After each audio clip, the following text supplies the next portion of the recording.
Welcome to Streaming News Network, where we deliver balanced reporting with the facts that matter. The Morning Edition by J. Claude McDaniel. Please like and subscribe. This is J. Claude McDaniel with Streaming News Network. The United States Department of Justice has filed civil lawsuits seeking to revoke the citizenship of 10 naturalized Americans, alleging they obtained citizenship through fraud, concealment of material facts, or willful misrepresentation during the naturalization process. Federal law allows the government to pursue denaturalization when citizenship is determined to have been obtained illegally or through deception. According to court filings, the cases involve allegations including child sexual abuse, cocaine trafficking, healthcare fraud, identity fraud, and false statements made during immigration and citizenship proceedings. Among the defendants are individuals accused or convicted of healthcare fraud involving more than $886,000 in Medicare claims, large-scale cocaine trafficking, aggravated sexual abuse of children, identity fraud, and financial crimes. Several are already serving lengthy prison sentences following criminal convictions. The Department of Justice says each case is being pursued individually in federal court, where the government must prove that citizenship was unlawfully obtained. Civil denaturalization proceedings are separate from criminal prosecutions and focus solely on whether a person's United States citizenship should be revoked under federal law. Federal officials say additional denaturalization cases may be filed as investigations continue. This is J. Claude McDaniel with Streaming News Network. A former Ford employee in Kentucky is preparing to sue the automaker and cafeteria operator Aramark after he says he was wrongly fired over allegations that he stole a package of cookies costing $1.95. Kurt Crum, an electrician who worked at Ford's Kentucky truck plant for 11 years, says he purchased the cookies during an overnight shift after experiencing low blood sugar. According to Crum, the self-checkout kiosk displayed an error message when he used his debit card, but he believed the payment had still been processed. About a week later, Ford terminated his employment, accusing him of theft. Crum later located the matching $1.95 charge on his bank statement, which he provided to the company. Ford ultimately reinstated him, paid approximately $33,000 in back wages, and offered him his job back. Crum declined the offer, saying the experience damaged his trust in the company and that he never received an apology. He has now retained legal counsel, who argues the accusations were false and that both Ford and Aramark had access to evidence supporting his innocence from the beginning. Ford says it does not comment on pending litigation but is reviewing reports involving limited issues with the cafeteria's self-checkout kiosks. Legal experts remain divided on the strength of the potential lawsuit, with some suggesting Crum could pursue claims related to wrongful termination and reputational harm, while others believe Ford's reinstatement and back pay may limit any damages awarded. This is J. Claude McDaniel for Streaming News Network.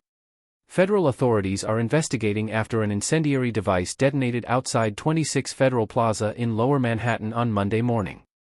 The federal building houses several government agencies, including offices of the Federal Bureau of Investigation and U.S. Immigration and Customs Enforcement. Following the explosion, law enforcement officers quickly secured the area, evacuated the building, and took one suspect into custody. The Federal Bureau of Investigation confirmed that an individual deployed an incendiary device outside the building. The agency says its New York Joint Terrorism Task Force is now leading the investigation. The New York Police Department also reported that a firearm was recovered in connection with the incident, although officials have not confirmed whether it was found on the suspect. Authorities have not released the suspect's identity or announced any charges. Investigators are continuing to determine exactly what caused the explosion. Preliminary reports indicate the device may have involved fireworks detonated inside a garbage container, but officials have not confirmed those details. The surrounding sidewalks were temporarily closed while investigators processed the scene, and no injuries have been reported. The investigation remains active, and additional information is expected as federal and local authorities continue their work. This is J. Claude McDaniel for Streaming News Network. Florida prosecutors are seeking the death penalty against a Tampa man charged with the murder of his girlfriend in a case authorities describe as especially brutal. Kyle Sanchez is accused of fatally stabbing the victim approximately 65 times inside his Tampa home on June 19. According to investigators, the victim placed a 911 call during the attack and could be heard pleading, "Please stop, you're killing me." About 12 minutes later, authorities say Sanchez called emergency dispatchers himself and admitted to killing her. When officers arrived, they reported finding Sanchez covered in blood. A medical examination determined the victim suffered numerous stab wounds across her body. Prosecutors have identified 3 aggravating factors under Florida law in support of seeking the death penalty. They allege the killing was carried out in a cold, calculated, and premeditated manner, occurred during a kidnapping, and was especially heinous, atrocious, or cruel. The state attorney's office says it will present the evidence to a jury and seek the maximum penalty allowed under law. Sanchez remains charged with first-degree murder and is scheduled to appear in court on August 6 for a status hearing. As with all criminal cases, the defendant is presumed innocent unless proven guilty in a court of law. This is J. Claude McDaniel for Streaming News Network. The U.S. Department of Homeland Security says it has identified more than 250,000 potential non-citizens registered to vote across 4 states following a preliminary review of voter registration records and federal immigration data. According to the department, the review identified approximately 190,000 potential matches in California, more than 35,000 in New Jersey, nearly 16,000 in Nevada, and more than 14,000 in Pennsylvania. Homeland Security Secretary Markwayne Mullin has sent letters to election officials in each of those states, requesting their cooperation in verifying the records and ensuring that only eligible citizens remain registered to vote. The department says the review compared publicly available voter registration records with federal immigration databases. Federal law prohibits non-citizens from voting in federal elections. However, election experts caution that preliminary database matches can include outdated records, duplicate entries, or mistaken identities and require additional verification before determining whether an individual is ineligible to vote. The Department of Homeland Security has not alleged that any of the individuals identified actually cast ballots. The review remains ongoing, and state election officials are expected to determine whether additional verification or action is warranted under state and federal law. This is J. Claude McDaniel of Streaming News Network. A former food service employee at Six Flags Magic Mountain has filed a $25 million lawsuit alleging racial discrimination, retaliation, and wrongful termination.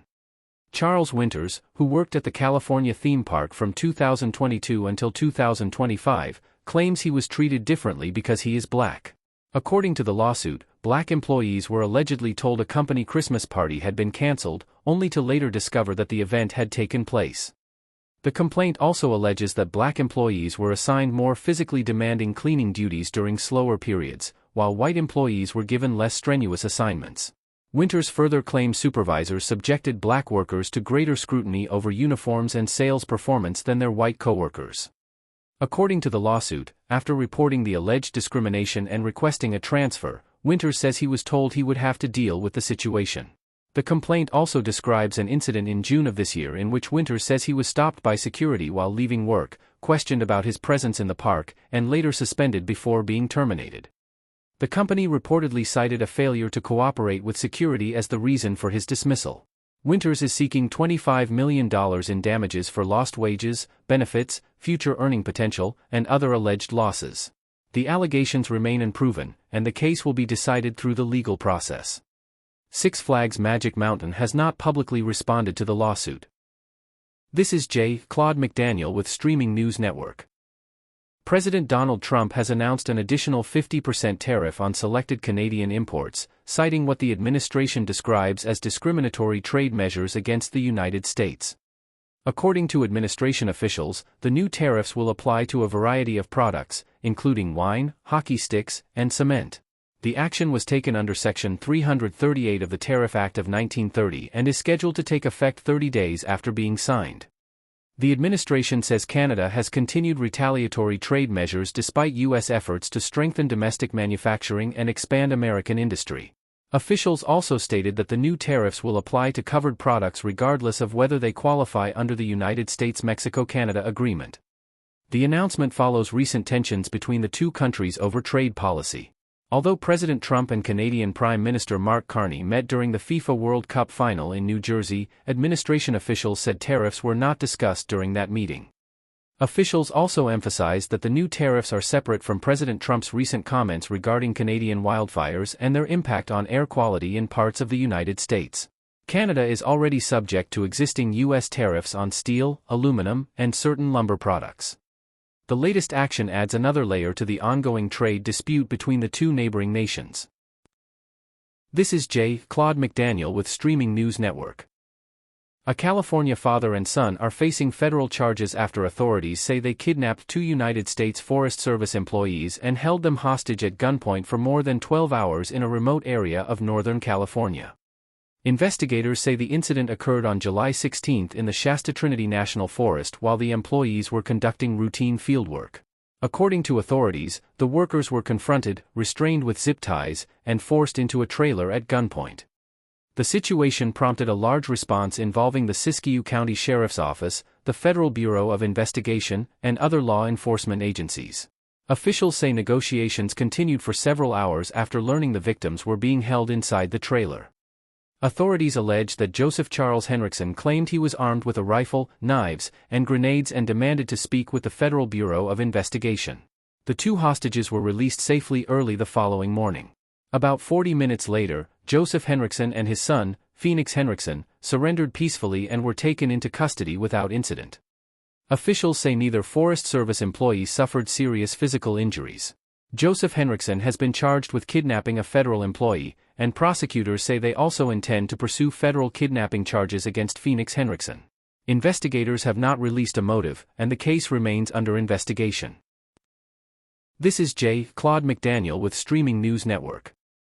Authorities have confirmed that human remains found in northern Idaho belong to Chantal Williams, a 24-year-old mother who disappeared more than 7 months ago. Williams was last seen on December 12, 2025, walking near Marble Creek in Shoshone County while wrapped in a blanket. At the time of her disappearance, investigators said she may have been experiencing a mental health crisis. Law enforcement launched an extensive search using dive teams, search dogs, and drones. After several days, officials announced they had exhausted available resources and suspended active search efforts. On July 5, a kayaker discovered skeletal remains in a shallow lagoon along the St. Joe River. Authorities say the remains were later identified through dental records by the Spokane County Medical Examiner's Office. The Shoshone County Sheriff's Office expressed its condolences to Williams' family, saying that while the discovery was not the outcome anyone had hoped for, it provides long-awaited answers and a measure of closure for her loved ones. Williams, who was from Deer Park, Washington, was the mother of 2 children. Authorities have not announced a cause or manner of death, and the investigation remains ongoing.